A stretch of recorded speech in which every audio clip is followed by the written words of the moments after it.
grabar esto. Listo. Ok. Voy a compartir. Yo creo que voy a compartir mi pantalla en un blog de notas. Va a ser más fácil explicarles con un blogcito de notas. Ok, pero uno nuevo. Ya.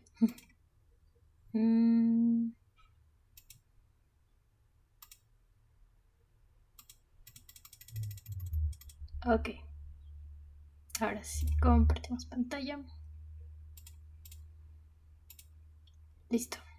Ya. Entonces, por lo que me han comentado en Telegram y lo que me están comentando ahorita, han entrado a la parte de agrupar objetos con las colecciones, iteradores, ciclos, y ahorita me han dicho que han visto el array list, ¿no? Ok, vamos a hablar un poquito de qué son los ciclos. ¿Qué es esto? Espejo infinito. Ok. Vamos a hablar un poquito de qué son los ciclos, qué nos podemos enfrentar con los ciclos, para qué nos sirven los ciclos y bueno, entre otro tipo de cosas. Voy a ver si tal vez es más conveniente tal vez utilizar OneNote. A ver, agregar página. Ya. Sí, creo que va a ser más conveniente usar OneNote. Ok. Bien, primeramente vamos a hablar de qué son los ciclos, las estructuras iterativas y qué son los iteradores para que los vayamos entendiendo mejor.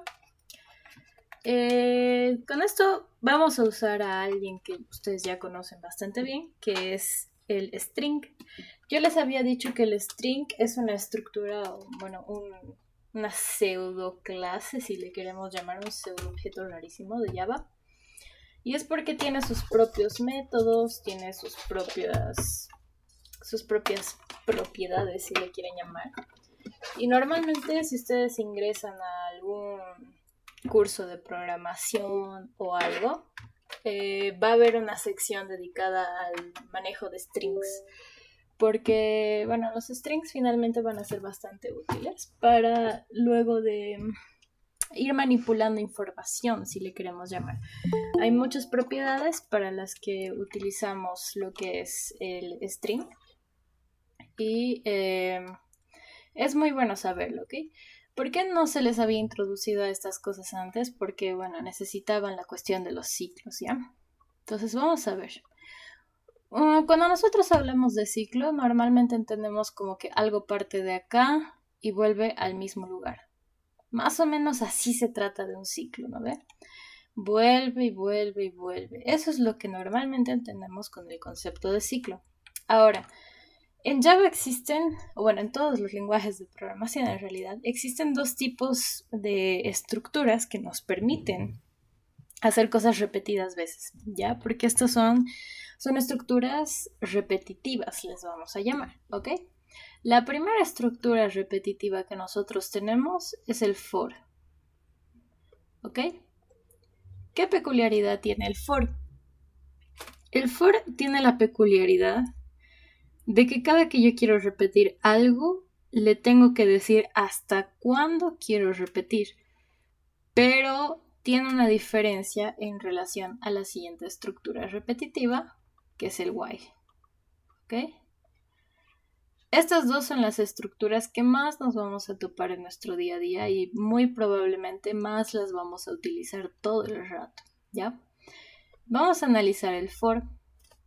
El for tiene una estructura de repetición que me dice, por ejemplo, bueno, que esta maneja iteradores, ¿ya? ¿Qué es un iterador? Es como un puntero, o lo vamos a entender como un puntero que va recorriendo algo, ¿ok? Va recorriendo una colección. En nuestro caso, habíamos dicho que los strings, el hola, por ejemplo, tiene posiciones, ¿no ve? Esta es la posición 0, la posición 1, la posición 2 y la posición 3.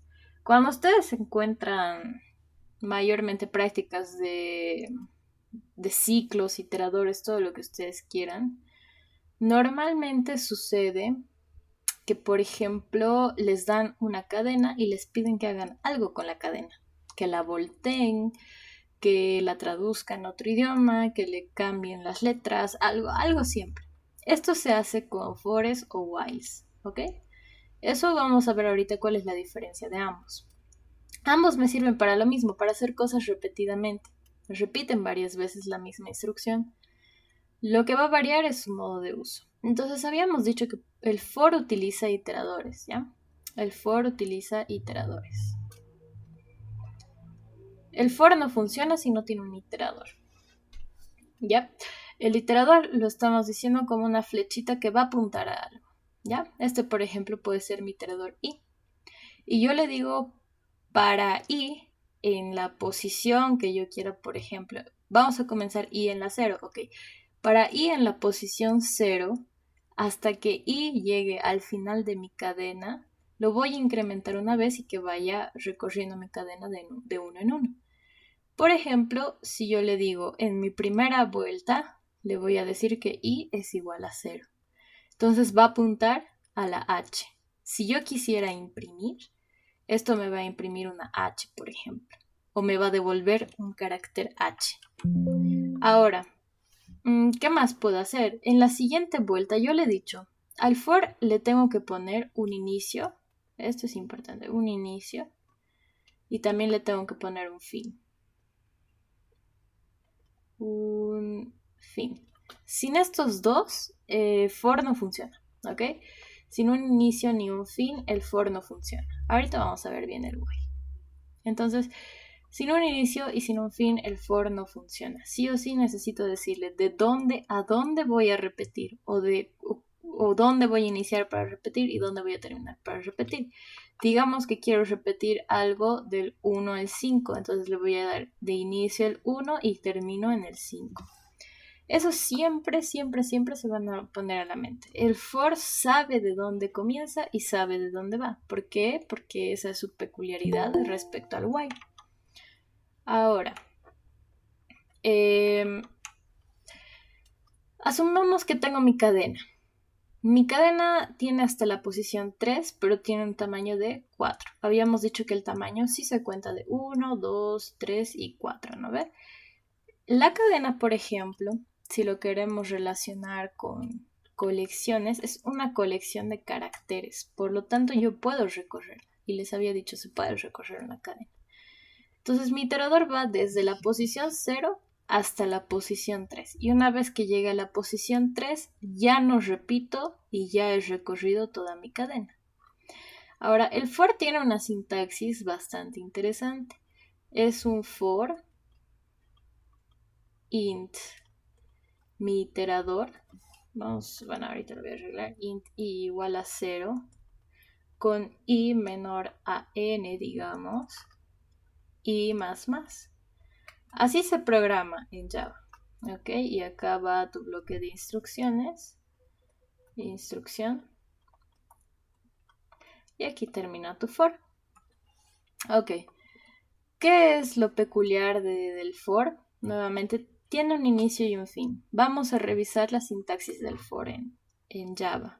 Probablemente si no han visto todavía implementación, esto les pueda marear un poquito, pero es para que vayamos entendiendo. Igualmente se van a dar con esto. Esto lo van a tener que programar de una u otra forma, ¿ya? Entonces ahorita, si no lo han llevado todavía con el Inge, no se preocupen tanto de entenderlo. Simplemente quiero que se den cuenta, ¿ya? Se van a dar cuenta de lo siguiente. Esta línea de acá es donde yo declaro mi iterador. Y va a ser mi iterador a partir de ahora. Y va a recorrer mi cadenita. Entonces, ¿qué le estoy diciendo? For, declaro mi iterador. ¿Y desde dónde comienza? Esto de acá es su inicio, por ejemplo. Entonces les había dicho, for sabe desde dónde va a iniciar. Desde aquí inicia. Este va a ser mi inicio. Esto va a ser mi fin. Y esto va a ser de cuánto en cuánto se va a incrementar o de cuánto en cuánto va a pasar el iterador, ¿ok? Le vamos a llamar incremento o también puede ser el decremento. Incremento. Bueno, ya, incremento, ¿ok? Entonces, por ejemplo, si yo le digo, quiero que este iterador vaya letra por letra, estoy avanzando un espacio, un espacio, un espacio. Ahora, esta sintaxis del i más es igual a decirle que i va a ser igual a i más 1. Es el equivalente, ¿ok?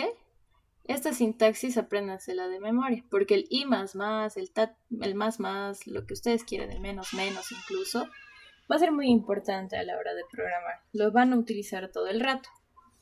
Si yo quisiera, por ejemplo, decrementar, voy a tener el i menos menos y voy a decir que esto es equivalente a decir i menos 1. ¿Ok? Estas partecitas se las tienen que saber para iteradores. En lugar de poner i es igual a i más 1, que es el incremento, digamos, simplemente le pongo i más, ¿ya?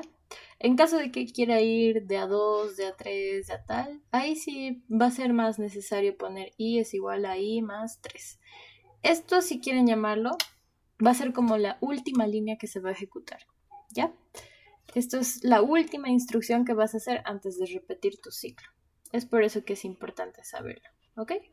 Entonces, la sintaxis del for, o bueno, la importancia del for es que este tiene un inicio y tiene un fin, ¿ya? Sabe por dónde comenzar, sabe por dónde terminar y sabe cómo avanzar. Ahora, ay Dios mío, mi perro. Ok. Ahora, por ejemplo, yo recorro mi cadena y le digo, hasta que i sea menor a n. ¿Qué va a ser n? Mi stop. Yo quiero que i llegue hasta 3. Entonces, el menor ustedes saben que no es inclusivo. Le voy a decir que entonces mi fin va a ser de i menor a 4. ¿Por qué? Porque nunca va a llegar a 4. Cuando llegue a 4 directamente esto es falso. Porque 4 no es menor a 4. Hasta 3 es menor a 4, sí, entonces se va a ejecutar todo esto. Todo esto es básicamente como un if, ¿ya? Lo podemos relacionar con un if. La i va a comenzar en 0, genera su instrucción y dice mi incremento es en 1, entonces i más 1, vuelve al ciclo y dice i ya no vale 0, i ahora vale 1. 1 es menor a la n que yo he definido, que en este caso puede ser 4, por ejemplo, sí. Entonces hago toda mi instrucción, incremento y vuelvo al ciclo a preguntar. Y ya no vale 0, ahora vale 2.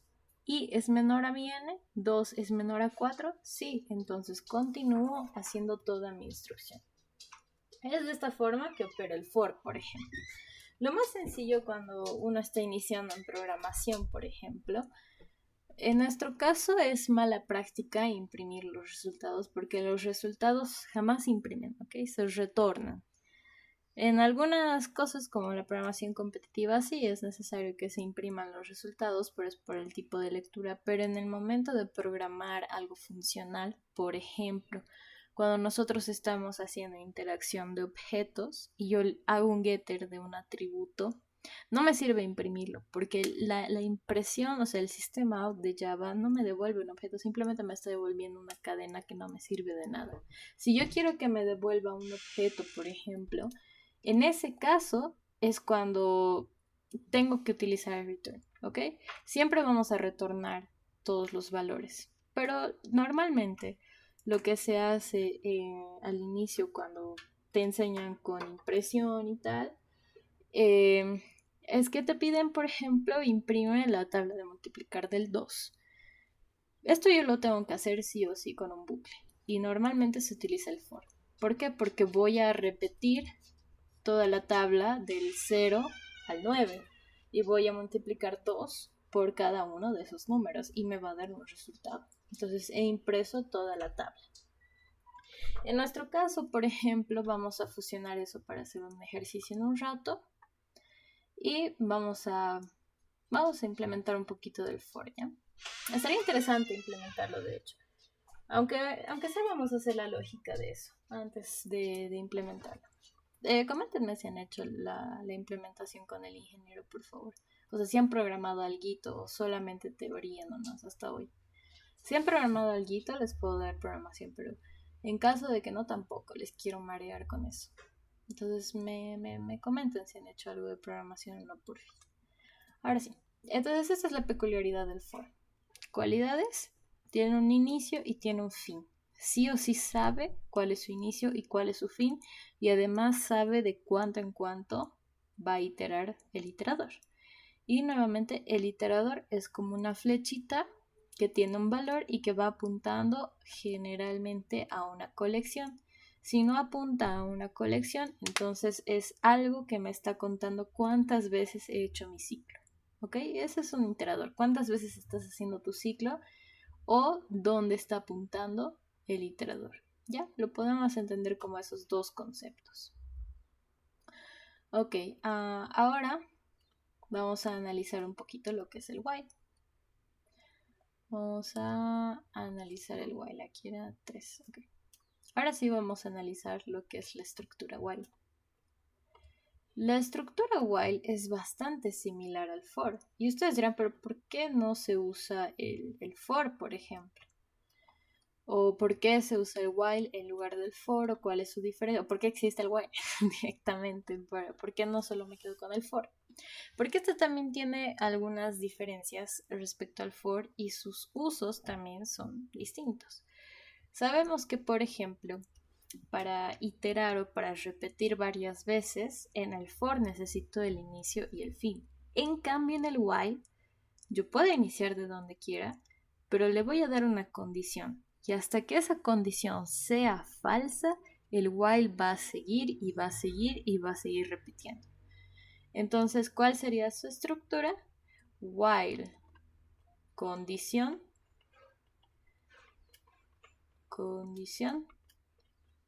ejecuto todo un bloque de instrucciones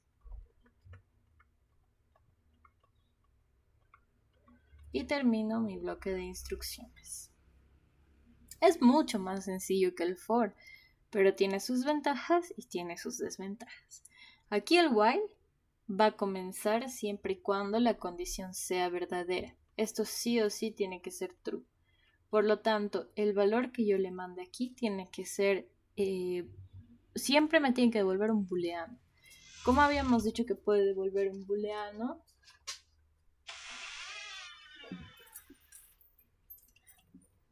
¿Cómo habíamos dicho que puede devolver un booleano? Con las expresiones lógicas. Por ejemplo, el mayor, el menor, bueno, este es el mayor, el menor, el igual, el distinto. También puede ser, bueno, hay otros tipos de métodos. Ahora sí, ya. Entonces, habíamos dicho que los booleanos pueden ser con el mayor, el menor, el igual, igual. Esta es la designación, sería el igual, igual, el distinto. Puede ser booleanos como true, variables que son de tipo boolean, que puede ser true o false. Pueden ser expresiones matemáticas, pueden ser expresiones de menor igual, mayor igual, etcétera, etcétera. ¿Ya? Todo lo que me pueda devolver un booleano, incluso una función que me devuelve algo booleano, un método que me devuelve algo booleano, puede entrar como una condición en el while. ¿Ya? Esa es la peculiaridad, ¿ok?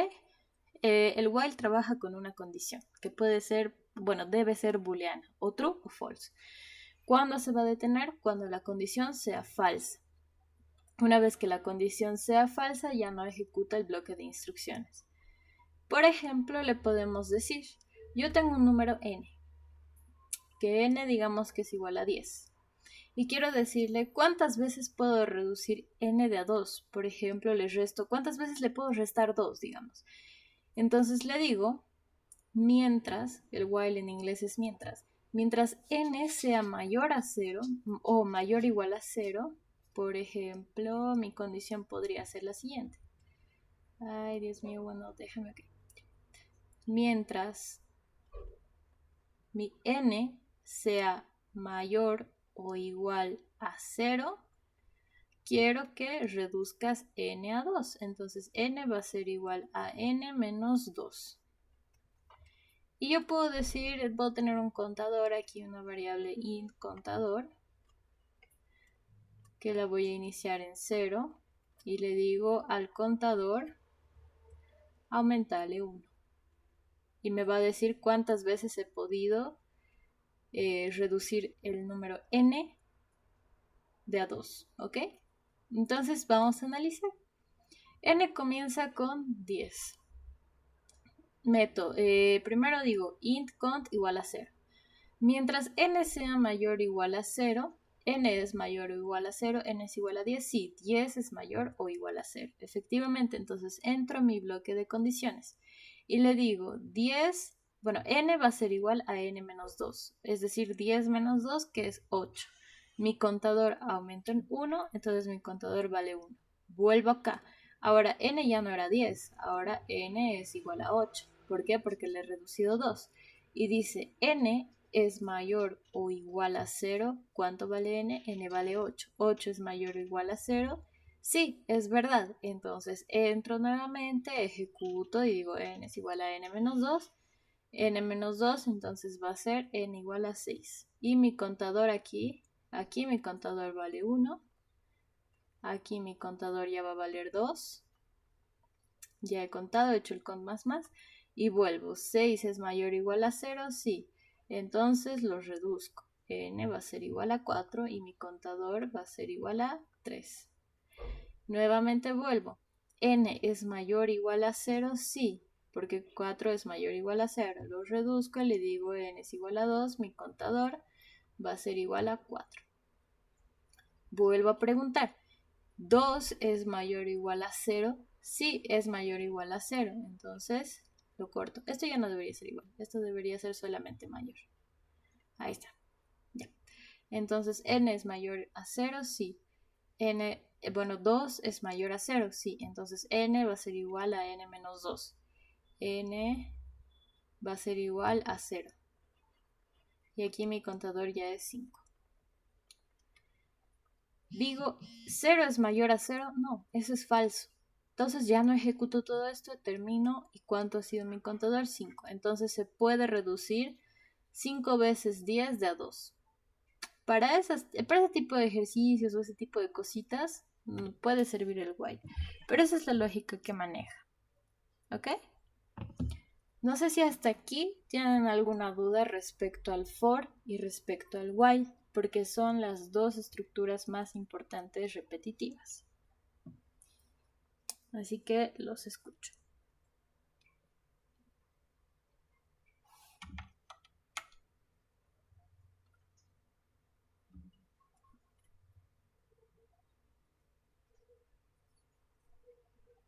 Ok, creo que nadie tiene dudas de momento. Perdón, ¿Sí? algún momento mencionó de cambiar, no ve, los ejercicios para el for y el while, de que se pueden cambiar cadenas, strings, digamos, en vez de que sea un string, digamos, aplazar, lo puedo poner al revés. Exacto. Se puede hacer Eh, eso. digamos, si en un while, digamos, yo quiero que se repita muchas veces, Ujú. hay un límite de la cantidad de repeticiones que puede hacerse antes de que muera. Es una buena pregunta. De hecho, no. O sea, no hay una cantidad específica de veces. El while se va a repetir hasta que tu condición sea falsa. Si en algún momento te has olvidado de cambiar tu condición, o sea, por ejemplo, en el while que yo he hecho, en este, no le digo, o sea, obvio esta línea, aquí van a haber problemas, porque este siempre va a ser 10 y 10 siempre es mayor a 0. No se está haciendo ninguna modificación en n. Por lo tanto, el programa va a correr hasta que va a llegar un punto y va a salir un error. Este error normalmente es error de compilación que se llama Stack Overflow. Creo que era el Stack Overflow o memoria excedida. ¿Ok? Una de esos dos. O era el Stack Overflow o era la memoria excedida. ¿Qué significa esto? Que te has enciclado. Y de aquí en adelante van a sufrir harto, porque se les va, si no tienen un buen manejo de sus condiciones, se les puede enciclar y el programa va a morir y no va a botar nada. Esto, por ejemplo, muchas veces lo utilizan como un while. Alguna vez van a ver esta cosa, es el while true. Borrate. Ok, es el while true. ¿Qué quiere decir esto? Que, bueno, infinitas veces se va a repetir. ¿Por qué? Porque la condición siempre va a ser verdadera. Entonces esto siempre se va a repetir hasta que Java ya no quiera que se siga repitiendo. Hasta que te dé una memoria excedida, ¿ya? O el Stack Overflow. Normalmente el Stack Overflow creo que es por recursividad y eso es un tema muy aparte, que eso se lleva en elementos. Pero ahorita el que nos va a dar creo que es memoria excedida. ¿Qué te has enciclado? Te puedes enciclar tanto en un while como en un for. En el for, por ejemplo, si yo a este for no le dijera i más más y le digo i menos menos, o sea, le dijera un i menos menos, siempre i va a ser menor a n. ¿Ok?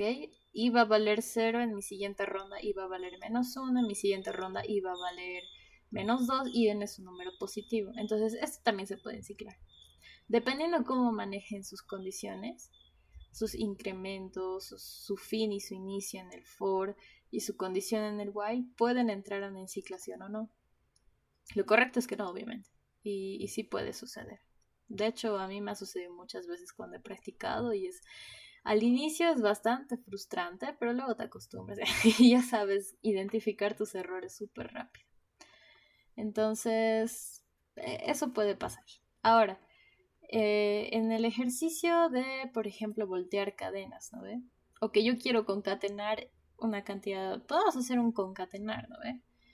Le digo, te voy a dar una cadena, que va a ser una cadena que llega a cadena, que es uno de tipo string, y te voy a dar además un número. Y te voy a decir, quiero que que me des una cadena, un string, que internamente repite 5 veces la cadena base que te he dado. Entonces la cadena que voy a tener va a ser cadena, cadena, cadena, cadena, cadena. ¿No ve? O si te digo hola, que repita 5 veces hola. El resultado va a ser un string, que va a tener concatenado cadena 5 veces. ¿Cómo podría ser esto? Y aquí es donde vas a saber cuándo usar un while y cuándo no usar un while y cuándo usar un for. Acá yo ya sé de dónde comenzar y sé a dónde termino, sé a dónde voy. Por lo tanto, ¿qué me es suficiente? Un for. ¿Por qué? ¿Por qué un for? Porque para el for yo siempre le indico cuál es mi inicio y cuál es mi fin. Yo sé hasta dónde voy a llegar. En el while, por ejemplo, no sé cuántas veces voy a repetir esto. No tengo ni la más mínima idea. Solo sé que hasta que mi condición no se vuelva falsa, la voy a repetir. Pero yo no sé si, por ejemplo, voy a repetir 5 veces, voy a repetir 2 veces, voy a repetir 8 veces. En cambio, en el for sí, porque me están dando un número. Me están diciendo 5 veces, ok, entonces tengo mi inicio y tengo mi fin. Ya sé hasta dónde voy a llegar. Para resolver esto, por ejemplo, podríamos hacer un for donde voy a comenzar con int i. Mi iterador va a comenzar en la repetición 0. Mi iterador va a ir hasta que sea menor a 5 y voy a hacer un i más más. A pesar de que esto no es buena práctica, este 5, ¿por qué no es buena práctica? Porque yo te puedo decir que repitas 2 veces, 3 veces, 8 veces, las veces que yo quiera. Entonces mejor le vamos a poner que sea menor a n, donde n para nuestro caso hipotético va a ser 5, ¿ok? Y yo quiero que para esta cantidad de veces le voy a declarar un string, que va a ser mi string respuesta, que la voy a declarar como vacío. De hecho, esta declaración debería ir antes. Ahorita van a ver por qué. Voy a declarar mi string antes. Esto también lo voy a borrar un ratito. Ok. Ya, haremos esto de forma ordenada. Voy a declarar mi string respuesta antes de entrar al ciclo.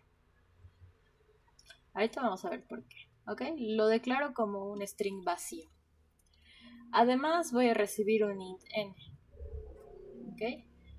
En mi método seguramente le voy a llamar repetir public string, repetir cadena y como parámetro un int n, ¿no ve? Esto ya me lo van a dar. Entonces no es necesario declararlo ahorita. Esto ya me lo van a dar, yo ya conozco n. Entonces declaro mi respuesta y le digo, y seguramente también me van a dar una cadena. Entonces le voy a decir res va a ser igual a la res más la cadena que quiero concatenar. Esto repite 5 veces o n veces la cadena que me has dado. ¿Cómo lo hace? No sé si se acuerdan, pero para concatenar cadenas, por ejemplo, si yo tengo una cadena cat, si uso el operador más, el de suma, para cadenas, y tengo otro string que se llama ena, el resultado de esto, Java me va a decir, ok, tienes entonces una string cadena. Esto se llama concatenar, para los que no sabían, y esto lo vamos a usar bastante. La concatenación es unir dos strings o un string con un carácter, no importa, es concatenación, ¿ok?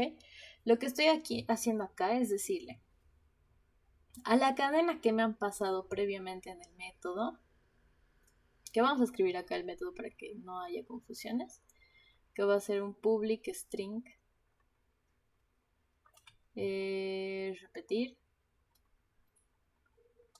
repetir, que va a recibir una string cadena, un string cat y a ver si me deja, no, ok, un int, déjame, ok, y un int n, a ver, entonces le estoy pidiendo, dame la cadena que quieres repetir y cuántas veces quieres repetir tu cadena, entro, bueno, acá ya saben que hay una llave para abrir, entro a mi método y digo, ok, le voy a declarar mi string respuesta y voy a entrar al ciclo repetitivo. Desde 0 hasta n o hasta menor a n, porque si acá yo comienzo con 1, tendría que ser hasta menor a n más 1 o menor o igual. Pero como comienzo con 0, siempre va a ser menor a n. Esto sería, bueno, esto no sería inclusivo, ok. Sería de hasta n no inclusivo. Voy a hacer que res va a ser igual a la concatenación de lo que había antes en res más la cadena que le estoy repitiendo. Entonces, si estoy en la iteración 0, por ejemplo, mi cadena va a estar vacía. Esta va a ser mi cadena. Voy a entrar al for y le voy a decir, estoy en la repetición 0, en el i igual a 0. Entonces, res actualiza su valor con lo que había antes en res concatenado con la cadena. Entonces ahí ya voy a tener que res va a ser, por ejemplo, la palabra cadena. Vuelvo a entrar al for y le digo, ahora i vale igual a 1. Y sigue siendo menor a n, mi n digamos que es 5, 1 es menor a 5, sí, entonces perfecto. Res va a ser igual a lo que había antes en res, que lo que había antes en res ahora era cadena, más nuevamente la cadena. Entonces lo que va a haber en res ahora va a ser cadena, cadena. Y así 5 veces y voy a tener cadena, cadena, cadena, cadena, cadena. 5 veces. Un string concatenado 5 veces. Esa es la magia del for. Que tú sabes hasta dónde, ¿ok? Eso es importante. Ahora, el while, por ejemplo, no podría usar, o sea, podría usar un while, sí, pero tendría que hacer cosas un poquito más. Por ejemplo, este decremento o el incremento lo tendría que hacer manualmente en el while. Tendría que ser n menos 1, n más 1, etcétera, etcétera. Y mi condición debería ser hasta que n sea igual a lo que me han pasado, o hacer una variable extra y decir int contador va a ser igual a 0, y hasta que el contador no sea igual a n, repetí esto. ¿Ok? Se puede. Pero es más bonito ver un for que ver un while. Muchas veces es mucho más bonito ver un for que ver un while. Eso sería por la parte de while y for. Ahora, si quiero voltear la cadena, ustedes díganme de dónde comienzo, a dónde termino y cómo concateno.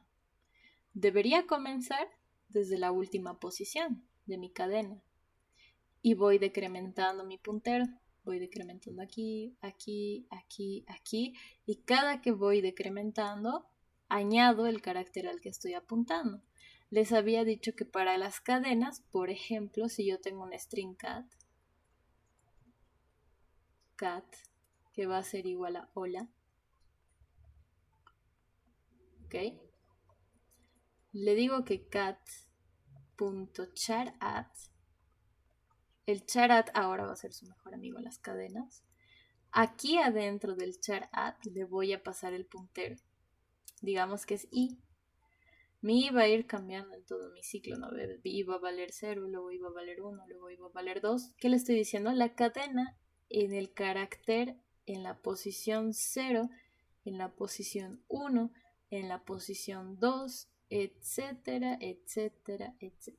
¿Ok? El charat les va a servir para recolectar el carácter que está en la posición i de todo su arreglo. Pueden hacerlo estático, claro. Pueden hacer un CAD.charat. Pueden probar ahorita en BlueJ si quieren. En la posición 0 les va a mandar siempre el primer carácter. Entonces, para voltear una cadena, hablando de solo la lógica, y no lo vamos a programar hoy porque, bueno, me da un poquito de miedo que no lo hayan llevado con el Inge y yo les esté confundiendo el doble. Vamos a hacer un poquito de la lógica, por ejemplo. Si yo tengo una cadena, voy a comenzar en la última posición, que por ejemplo en la cadena hola, número, tengo el 0, el 1, el 2 y el 3 posiciones. Voy a decirle que mi i va a comenzar en la posición 3 y le voy a decir, la cadena en la posición 3, ahora concatenala mi respuesta. La concateno. La cadena en la posición 2, ahora concatenala mi respuesta. La cadena en la posición 1, concatenala. Y la cadena en la posición 0, concatenala. ¿Cuál es mi respuesta? Aló. O sea, hola al revés. Esa es la lógica para que ustedes puedan entender más o menos cómo es una estructura repetitiva, ¿ya? Esa es la lógica que se maneja, por ejemplo, para voltear una cadena. Recorro las posiciones desde lo último hasta lo primero y le doy la vuelta. ¿Cuál debería ser mi incremento o decremento? Un i menos menos, donde i va a comenzar en la cantidad de caracteres que tiene. Que eso, por ejemplo, les había comentado que se hacía con el punto length. En las cadenas se hace con el punto length. Esto me va a devolver, por ejemplo, 4. ¿Por qué? Porque esta es la cantidad de letras que tiene. Va a tener 1, 2, 3 y 4. A este le tendría que restar 1 para iniciar mi puntero en el 3. Por ejemplo, cat.length me devuelve 4 menos 1 me devuelve 3. Mi puntero está aquí. Le concateno este, lo decremento. Le concateno este, lo decremento. Le concateno este, lo decremento. Ustedes díganme, ¿es preferible hacerlo con un while o es preferible hacerlo con un for? Yo lo veo bastante mejor hacerlo con un for porque sé de dónde a dónde estoy yendo. En el while es más que nada para cuando no sabes cuántas veces, pero que lo tienes que reducir hasta cierto punto, ¿no? Hasta que tu condición sea falsa. ¿Ya? Eso sería la parte de ciclos. No sé si alguien más tiene alguna duda respecto a ciclos, hacer lógica de ciclos, todo eso.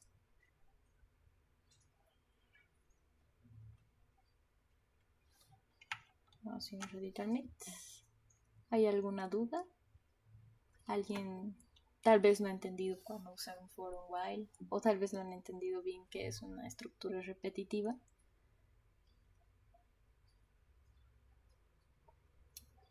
¿Cómo diferenciar el while del do while? Ok, el do while también es otra de las estructuras.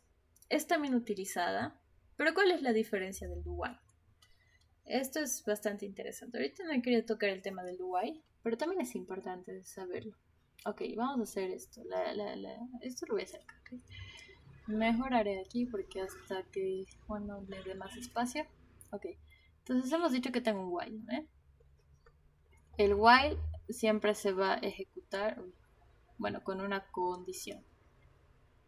Siempre y cuando mi condición sea verdadera, el bloque del while se va a ejecutar. Pero ¿qué sucede con el do while? El do while, su sintaxis es do, la instrucción y el while. While y su condición. ¿Qué significa esto? El while lo que va a hacer primero es verificar que tu condición se haya cumplido. ¿Cuántas veces se puede repetir algo, mínimamente algo que está en un while? A ver, ¿Quién se anima a decirme eso? ¿Cuántas veces se puede repetir mínimamente o cuántas veces se ejecuta mínimamente, así el menor número? No, bueno, ¿cuántas veces se ejecuta el while? ¿Cuántas veces se ejecuta o cuántas veces ustedes creen que se podría llegar a ejecutar el while? Mínimamente, así, el menor número que digamos, no se, o sea, ¿se va a ejecutar o no se va a ejecutar? ¿Cuántas veces?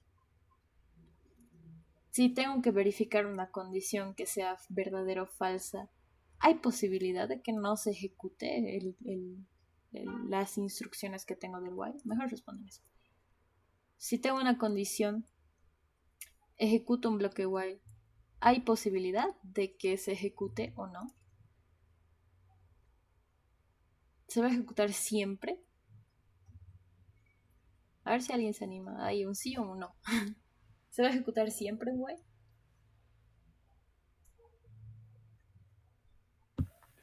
No, porque si no es verdadera no va a tocar el código dentro del while. Exacto. Esa es la diferencia con el while. Muy bien, gracias Jeremías. Entonces, si la condición es falsa, directamente ni siquiera voy a tocar todo lo que está aquí. Si al inicio mi condición es falsa, no tengo por qué entrar a mi while. En cambio, el do while lo que te garantiza es que sí o sí, mínimamente una vez, se va a ejecutar todo tu bloque de instrucciones. Si necesitas que sí o sí se ejecute mínimamente una vez tu bloque, necesitas el do while. Pero si es independiente si se ejecuta o no, dependiendo tu condición, necesitas un while normal. Entonces siempre se va a repetir primero la instrucción y luego va a verificar que la condición sea verdadera. En caso de que la condición no era verdadera, se ha ejecutado igualmente una vez. Esa es la diferencia del do y el while. ¿Ok? El do while y el while, mejor dicho. Esta, en los libros, si no estoy mal, dicen que esta tiene una repetición de 0 más. ¿Por qué? Porque se puede repetir 0 veces o más veces. Y el do while tiene una repetición de 1 más. Porque siempre se va a repetir o una o más veces. ¿Ok? En la teoría lo van a encontrar así. Repetición 0 más o repetición 1 más. O al menos así me han enseñado. Y así he leído en algún que otro libro. ¿Ya? Diferencia, repetición 0 más, repetición 1 más. Y el for también puede ser repetición 0 más. Si se dan cuenta, el for también puede ser. ¿Por qué? Porque el for lo que hace es también verificar una condición. ¿Dónde está mi for? Aquí. El for va a verificar una condición. Va a verificar que no se haya llegado al fin. Pero ¿qué tal si yo comienzo el i, por accidente le pongo que i va a ser igual a n? El for ni siquiera se va a tocar. Porque va a decir i no es menor a n, porque n no es menor a n, entonces ni siquiera toco esto. Entonces el for, por ejemplo, tiene una repetición de 0 más. ¿Ok? El while tiene una repetición de 0 más y el do while tiene una repetición de 1 más. Eso es lo que teóricamente deberían saber para elegir cuál usar y cuál no. Esa sería la diferencia principal entre el while y el do while. Ok, hay tal vez alguna otra dudita antes de pasar a las colecciones. Wow, oye, se ha pasado súper rápido el tiempo. Ya, creo que no. Ok, vamos a pasar ahora sí a las colecciones, que es lo más importante. Y de forma lógica les voy a proponer un ejercicio. Saben que casi siempre les propongo un ejercicio o dos. La última vez les he dicho que les iba a mandar uno de Po, pero he visto conveniente tal vez no mandarles para que descansen un poquito de Po, porque van a entrar precisamente a todo esto, que igual lo van a fusionar con Po. Igualmente lo van a fusionar con Po, pero pues para que descansen un cachito de Po, ¿ya? Ahora sí vamos a entrar a la parte de colecciones. ¿Qué son las colecciones? Prácticamente las colecciones son grupos de cosas. ¿Okay? En las colecciones yo puedo agrupar cosas en una estructura. Vamos a tomar, por ejemplo, el maple de huevo. Vamos a hacer un maple chiquitito, ¿ya? Un maple de 8 huevitos. ¿Qué puede coleccionar un maple? Huevos. ¿Puedo meter algo más que no sea un huevo, un maple? No tiene sentido que yo meta algo más a un maple que no sea un huevo, ¿no ve? Entonces el maple solo guarda huevos. Solo huevos. Cada huevito va a tener su posición. Esta va a ser la 0, esta va a ser la 1, la 2, la 3, la 4, la 5, la 6 y la 7. Ahorita no debía haber escrito esta estructura porque se puede confundir con una matriz. Pero ahorita también. Bueno, van a llevar qué son las matrices, efectivamente. Pero vamos a hacer ahora un maple de 4, ¿ya? Para que se entienda. Entonces mi maple solamente va a poder almacenar 4 huevitos y solo puede almacenar huevos. No le puedo poner frutas, no le puedo poner verduras, no le puedo poner leche, no le puedo poner carne, ni queso, ni nada. Solo huevos. Ese es un concepto para entender colecciones. Ahora, en Java existen dos tipos de colecciones importantes. Ustedes van a ver más colecciones mucho más adelante, pero estas dos son las que más van a trabajar. Ambas derivan de los arreglos. ¿Ya? ¿Qué es un arreglo? Es un espacio en memoria que almacena varios objetos que están puestos de forma secuencial, muy similar a mi maple. Voy a tener la posición 0, la posición 1, la 2 y la 3. ¿Qué diferencia estos arreglos? Que sí o sí le tengo que decir en el primer caso, en el primer tipo de arreglo que es el estático, son arreglos estáticos. ¿Por qué se les llama estáticos? Porque van a tener sí o sí un número fijo de tamaño, ¿ok? Por ejemplo, este arreglito, este maple, si le queremos llamar, tiene 4 espacios. Entonces mi tamaño siempre va a ser 4. No importa qué haga, qué magia negra le ponga, qué programas, no importa si le pones inteligencia artificial, qué importa. Este maple siempre va a tener 4. Va a tener 4 espacios. Le vale lo que le digas, siempre tiene 4 espacios. Esa es la peculiaridad de los arreglos estáticos, ¿ok? Siempre almacenan una cantidad de espacios. Ahora, ¿qué almacenan? Depende de ti. Puedes tener arreglos tanto de enteros, por ejemplo, puedes hacer un arreglo de enteros, puedes hacer un arreglo de strings, puedes hacer un arreglo de, de booleanos, de boolean, puedes hacer un arreglo de doubles, puedes hacer un arreglo de floats, puedes hacer un arreglo de caracteres. ¿Qué es un arreglo de caracteres? Curiosamente, un string es un arreglo de caracteres. Si yo te digo la palabra hola, cumple con todo esto. Hola tiene, por ejemplo, 4 espacios y además puedo acceder como 0, 1, 2 y 3. ¿Qué había sido entonces un string? Un arreglo de caracteres. Una cadena de caracteres.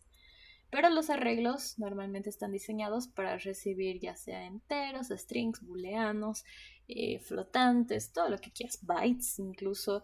Incluso si tú agarras y creas un objeto, por ejemplo, coordenada, lo puedo almacenar en un arreglo. Puedo decir, esto va a ser un arreglo de coordenadas. ¿Ok? Quiero que se entienda eso. El arreglo sirve para guardar varios objetos o varios tipos de datos u otras cosas.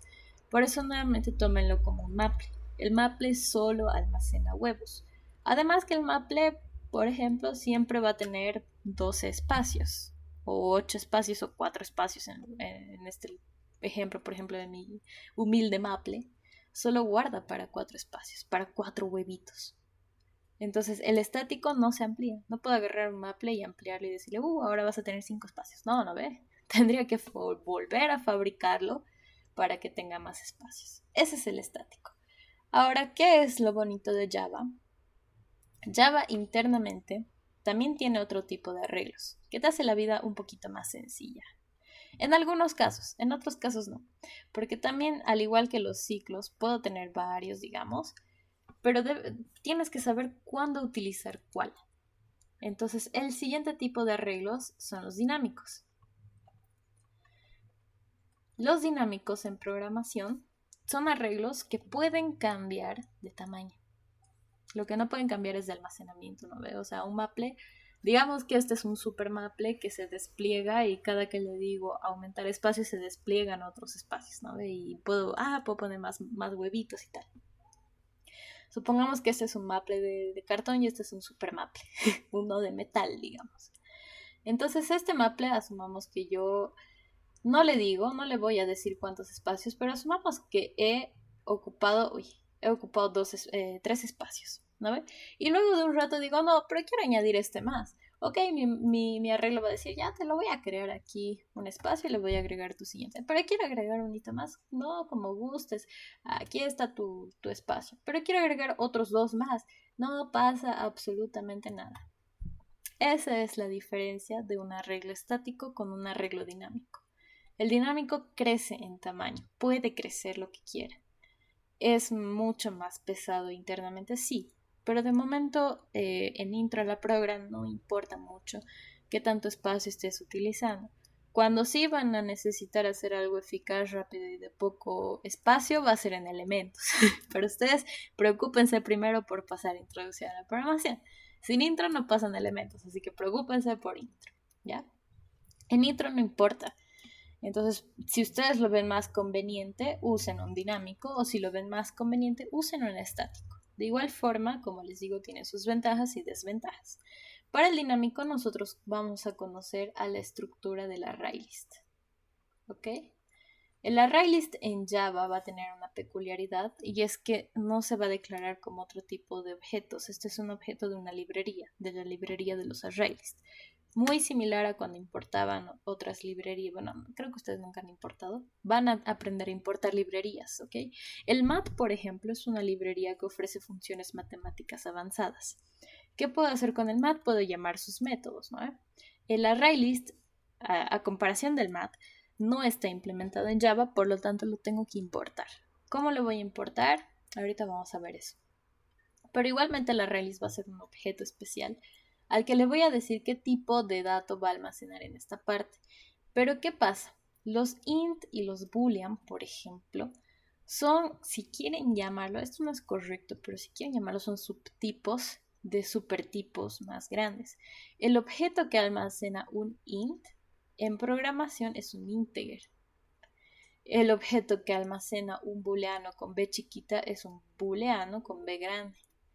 Y ven que estos sí cumplen con la sintaxis que nosotros habíamos estudiado de que los objetos o las clases se declaran con mayúscula y los objetos con minúscula. Es eso. Integer es la clase de int y boolean con b mayúscula es la clase de boolean. ¿Qué recibe el ArrayList? La clase, efectivamente.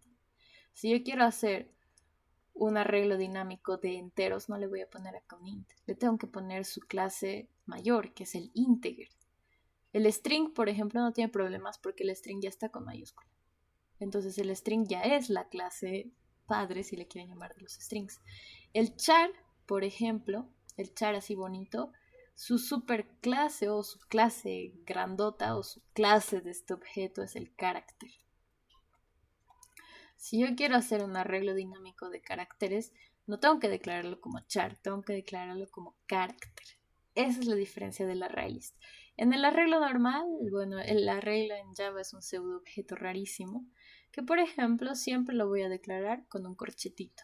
Le voy a decir, mi arreglo se va a llamar num, que va a ser igual, tiene su constructor, un new int, ta y ta. Este es un constructor, por ejemplo. El ArrayList también tiene su constructor, esto va a ser new, ArrayList. Ven que aquí ya se está aplicando POM. No es necesario ponerle ya el tipo, si quieren lo pueden poner, si no, no.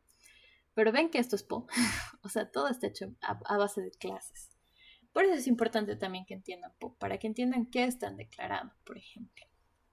El ArrayList se declara y se construye. Esa es su peculiaridad. Ahora, igual que otros objetos de Java, tiene sus propios métodos. Se los voy a dejar como tarea, si es que no lo han llevado con el ingeniero, pero como tarea, comillas, porque realmente no voy a revisar tarea. Pero ustedes, por favor, les agradecería que vayan investigando qué es el ArrayList y qué métodos tiene un ArrayList. Me puede devolver su tamaño, me puede devolver el objeto al que yo estoy apuntando. Por ejemplo, si yo quiero que me devuelva el objeto de la posición 3, voy a decir 0, 1, 2, 3.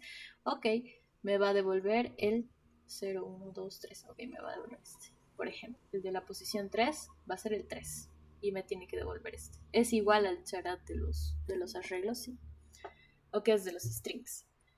Los arreglos también pueden devolver. Para un arreglo estático, yo le puedo decir devuelve menú en la posición 0.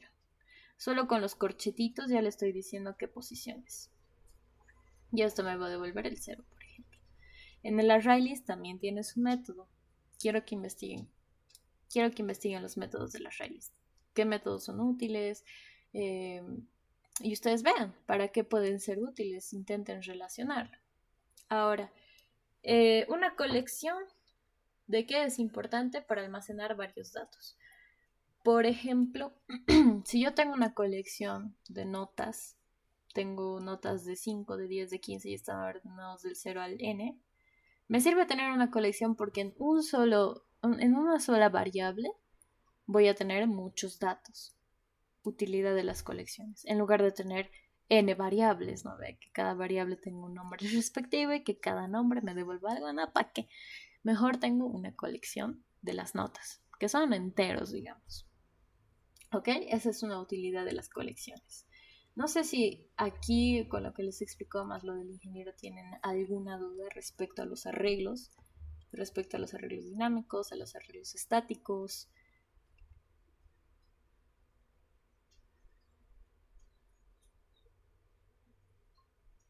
¿No? Ok. Sí, dime. No hay ningún problema, dime.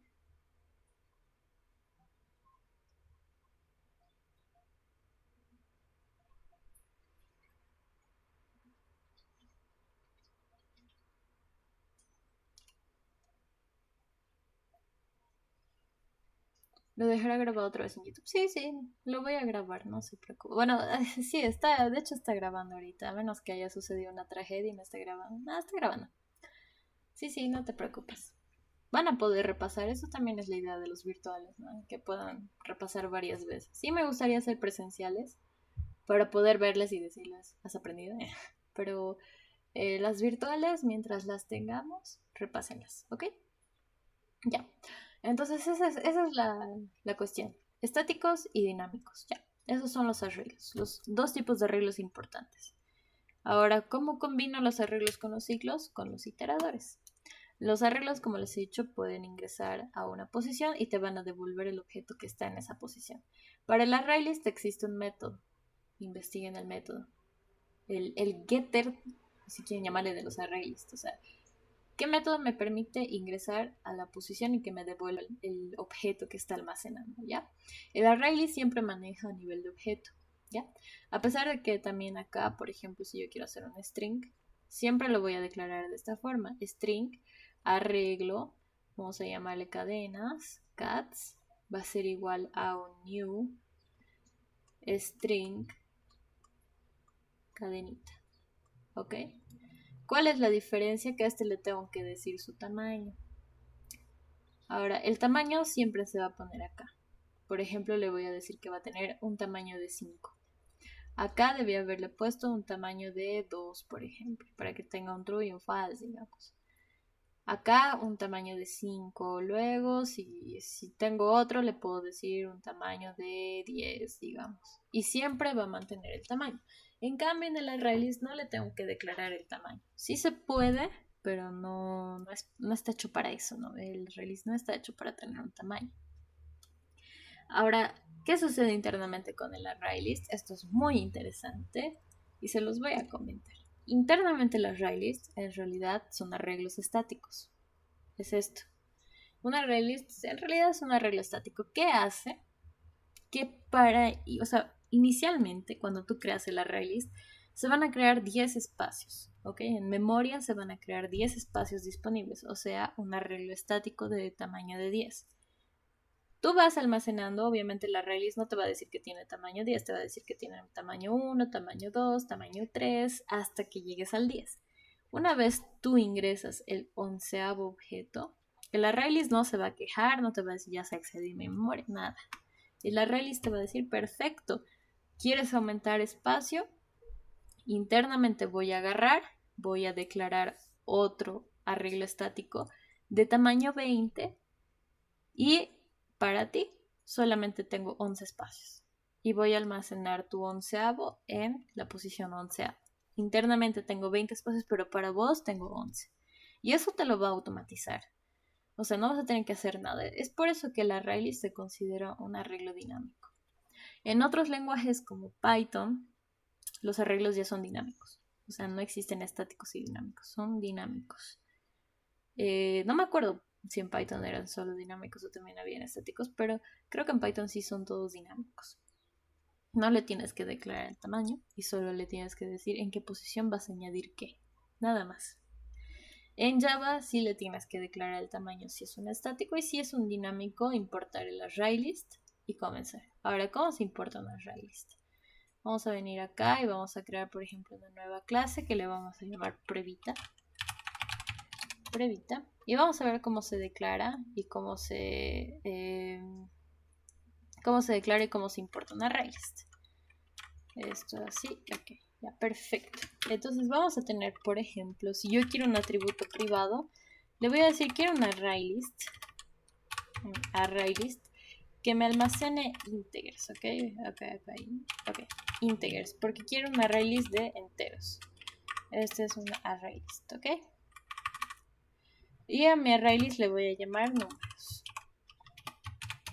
Internamente en el constructor, por ejemplo, public Previta, así, okay. Le voy a decir num, lo voy a iniciar, num lo voy a iniciar y le voy a decir new ArrayList con su constructor y no le tengo que pasar ningún parámetro. Con eso ya estaría iniciado. Ahora, ¿qué me dice Java? Vamos a leer qué dice Java. Java dice tipo desconocido, no existe el ArrayList. ¿Cómo lo puedes arreglar? Importando la clase. Entonces, ¿qué es lo que nosotros vamos a hacer? Por ejemplo, va a ser importar la clase manualmente. Esto en su examen también lo tienen que escribir. ¿Cómo importo? Le digo import desde la librería de Java, desde la sección útil, importame el ArrayList. Listo. Con eso ya no se va... Uy, esto es íntegro. Ok, con eso ya no se va a quejar. Ya no se queja. Dice, ok, ya existe en este proyecto el ArrayList. Lo has declarado de tipo entero y aquí ya lo has iniciado. Con esto ya puede empezar a utilizar sus métodos como premisa para lo que ustedes van a investigar. Un ArrayList se le puede añadir números con el método add y únicamente le tengo que decir qué objeto le quiero añadir. Por ejemplo, si quiero añadir el 1, si está vacío lo va a añadir en la posición 0, si no en la siguiente posición vacía. El 1 lo va a añadir a mi arreglo dinámico. ¿Me va a decir has excedido o no has excedido? No, para nada. Ahora, ese es uno de los métodos de la raíz. El resto lo van a investigar. Ahora, asumamos que quiero crear también un estático, un arreglo estático de enteros. Entonces le voy a decir private int, arreglo estático, arreglo es. Aquí todavía no lo inicio, pero en mi constructor voy a decir que ares, por ejemplo, va a ser un nuevo int, un nuevo arreglo de enteros de tamaño 6. Si yo internamente a este le quisiera decir ares en la posición 7, esto truena. Esto ya dice qué estás haciendo. Es más, si le digo en la posición 6, truena. Porque acá solamente le estoy diciendo el tamaño, más no le estoy diciendo el máximo de posición. Su máximo de posición va a ser 5. ¿Por qué? Porque va a comenzar 0, 1, 2, 3, 4, 5. Hasta el 5, del 0 al 5 hay 6 números. Entonces los 6 espacios ya están ocupados.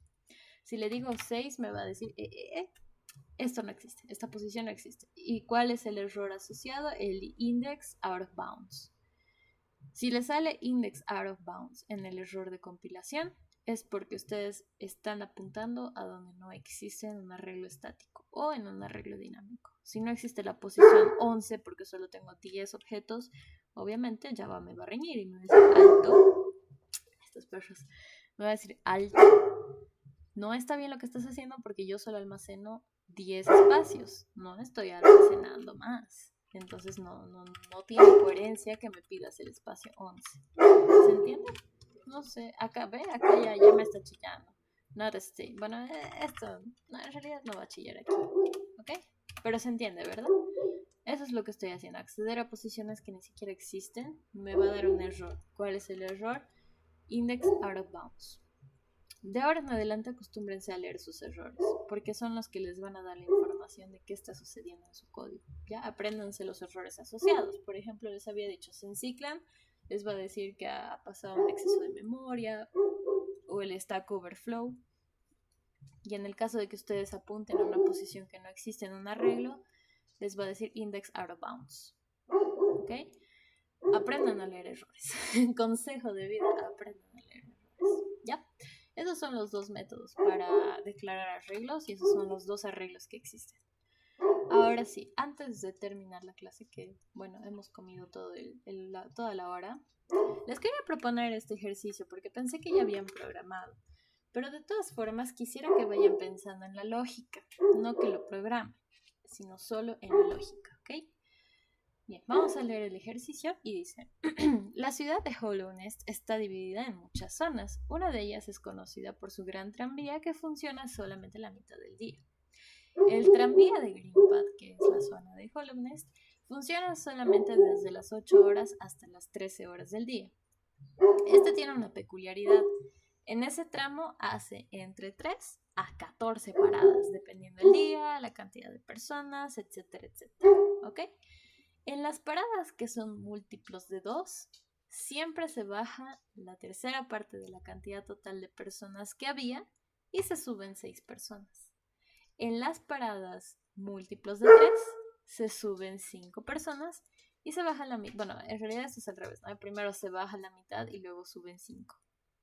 En las paradas que no son ni múltiplos de 2 ni múltiplos de 3, se suben 4. Bueno, primero baja una si es que existen al menos 2 personas en el tranvía y además se suben 4. Y finalmente en las paradas que sí son tanto múltiplos de 2 como 3, no sube nadie. Para ahorrar tiempo y dinero, Hollow Nest ha decidido que Greenpath tenga un control de pasajeros minucioso, por lo que se te pide que crees un programa que, dada una cantidad de paradas y la cantidad de personas que ingresa en la primera parada, determine cuánto es su capacidad máxima que llega a tener el tranvía. ¿Cuál es la capacidad máxima? La máxima cantidad de personas que han entrado en ese tramo, dependiendo de las cosas que les he dicho antes. Se te asegura que en la primera parada no hay nadie en el vagón, es decir, que la cantidad que entra es la que te dicen y en la última se bajan absolutamente todos. Por ejemplo, tenemos este ejemplito que les he puesto acá, que ahorita lo vamos a calcular la capacidad total. Public int, capacidad máxima, le meto la cantidad de paradas y la cantidad de personas que sube en la primera parada. Donde digo, al inicio se han subido, se han bajado 0 personas, pero han subido 4, ¿ya? Porque no había nadie, no se ha bajado nadie y se han subido 4. Por lo tanto, aquí, por ejemplo, mi capacidad total en esta parte va a ser igual a 4.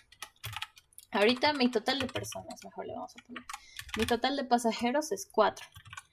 Una vez que paso al siguiente, esta sería la parada número 1. 1 no tiene que hacer nada. A partir de la 2 es donde yo empiezo a hacer las cosas. ¿Qué dice en la 2? En los múltiplos de 2, 2 es múltiplo de 2, siempre se baja la tercera parte de la cantidad total y se suben 6 personas. Entonces, esto creo que está mal ya. Sí, creo que este no debería existir. Así sería. Ok, se baja una tercera parte. ¿Cómo calculo la tercera parte? Simplemente divido 4 entre 3. Tiene que ser una división entera, ¿ya? Vamos a hacerlo de la división hacia abajo. O sea, si me sale 4.5 directamente lo tomo como 4. Si me sale 3.1 lo tomo como 3. Si me sale 2.9 lo tomo como 2. ¿Ok? Vamos a hacer eso. Eso lo voy a cambiar acá. Entonces, si se baja la tercera parte, 4 entre 3 es 1. Se baja 1 y se suben 6 personas. Acá mi total, ¿cuánto sería? Si antes tenía 4, ahora mi total va a ser, se baja 1, tengo 3. Se suben 6, tengo 9. Para mi siguiente tengo un múltiplo de 3, porque esta es la tercera parada. Para los múltiplos de 3 se baja la mitad hacia abajo, esto sería hacia abajo. la mitad hacia abajo, o sea, si yo tengo 5 dividido entre 2, me va a dar 2. Me da en realidad 2.5, pero lo vamos a tomar como 2. Entonces se baja la mitad hacia abajo y suben 5 personas en los múltiplos de 3. Entonces se suben 5 personas y se bajan la mitad de lo que ya tenía, que en realidad esto sería a 4. Se bajan 4. ¿Por qué? Porque mi total antes era 9. La mitad es 4.5. Hemos dicho que vamos a tomar solamente lo de abajo. Va a ser 4. Entonces se suben 5 y se bajan. Se bajan 5 y se suben 4. Acá mi total va a ser igual a 8. Esta recién es la tercera parada. Vamos a ir con la cuarta parada. Para la cuarta parada, ¿qué sería? Sería múltiplo de 2. El 4 es múltiplo de 2. Entonces vuelvo acá. En los múltiplos de 2, la tercera parte se baja y se suben 6 personas. De mi total 8, 8 entre 3 sería a 2. A ver, 8 entre 3 sería 2 de forma entera. Creo que sería así. Entonces se va a bajar 2 personas y van a subir 6 personas. Si se han bajado 2 personas, quiere decir que voy a tener 6 personas, más otras 6 personas voy a tener 12 personas. Y para mi última parada, que es la última parada, la 5, el 5 es múltiplo de 2, no, es múltiplo de 3 tampoco. Entonces, ¿a qué caso voy? No son ni múltiplo de 2 ni múltiplo de 3, solo se baja una si es que existen 2 personas en el vagón. ¿Cuántas personas existen en mi vagón? 12. Entonces sí se va a bajar una persona, se baja una persona, y después dice... No son... Ok. Y se suben 4 personas. Perfecto. Entonces se suben 4 personas. Acá, ¿cuánto va a ser mi total? Mi total va a ser igual a 11. Tenía 12, se baja 1, 11 más 4 personas, 15. ¿Cuánto había sido mi capacidad total? 15. ¿Por qué? Porque la mayor cantidad de números, o bueno, la mayor cantidad de personas que he llevado es 15. Si hubiera hecho solamente las primeras 3 paradas, mi capacidad total es 9, porque este es el máximo de personas que se han subido al tren. Este es el problema que yo les quería proponer. Lo veo bastante entretenido para la cuestión de aprender a usar for igual, porque esto se hace con un ciclo. Tienen que hacer hasta que hayan llegado a 5 paradas. Una vez que hayan llegado a 5 paradas, devuelven cuál es la mayor cantidad de personas que se han subido. Está sacado más o menos de un problema de programación competitiva de Codeforces. El problema lo pueden encontrar como TRAM, así se llama en Codeforces. Es muy bonito el problema también, pero lo he querido modificar un poquito porque ese es 100% iteradores y todo. Bueno, una cosa rarísima, aunque no es rarísima, pero en realidad es bastante fácil. Pero esta, por ejemplo, no van a necesitar que les manden varias veces los parámetros, solamente una vez. Te mando la cantidad de paradas que tengo que hacer y la cantidad de personas iniciales, ¿ok? Haces todo esto y me dices cuánto es la máxima capacidad de mi tranvía. 15 personas. El día de hoy han podido ir 15 personas. Puedes hacer desde 3 hasta, ¿cuántos he dicho? De 3 a 3, de 3 a 14 paradas. Entonces, este número puede variar de 3 a 14. Este número puede variar de 1 al infinito. Te puedo decir que hoy se van a meter 800 personas. Me tienes que hacer todo el proceso de las 800 personas en la cantidad de paradas que te he dicho. Ese es el ejercicio que les había propuesto. No vale nota, porque creo que el ingeniero no va a dar nota de auxiliatura. Al menos no me ha dicho nada y no he tenido la oportunidad de preguntarle nuevamente, pero creo que no va a tener nota, porque les estoy dando también bastante práctica. Pero esto es para que vayan practicando un poquito de la cuestión del for y del while. ¿Quiero que lo programen? No, ahorita no quiero que lo programen, porque creo que no han llevado programación. Pero quiero que hagan la lógica. En pseudocódigo, en sus palabras, en lo que quieran, díganme cómo pueden resolver esto con ciclos. Ustedes vean, háganse su solución primero lógica. Digan, ok, la capacidad total la voy a almacenar en una variable que se va a llamar así, la otra capacidad la voy a almacenar en otra variable, esta variable va a ser así y voy a incrementar o decrementar esta variable y voy a repetir hasta que esto suceda y voy a devolver este resultado. Eso quiero que hagan. No quiero que programen, quiero que hagan la lógica. Una vez lleven la programación del for, del while y hagan algún que otro ejercicio, les voy a proponer más ejercicios para que vayan practicando para su examen, pero me gustaría que hagan este, porque lo veo bastante bonito para practicar un poquito de esa lógica de iteración, ¿ok? Bien, con eso ya estaríamos terminando la clase de hoy. No sé si alguien tiene alguna duda más, alguna consulta, comentario. Nuevamente espero verles hoy día en la cuestión de programación competitiva. Anímense. La programación competitiva es muy bonita, muy, muy bonita. ¿Alguien tiene algún comentario? Ahí está. Ahora sí voy a parar la grabación.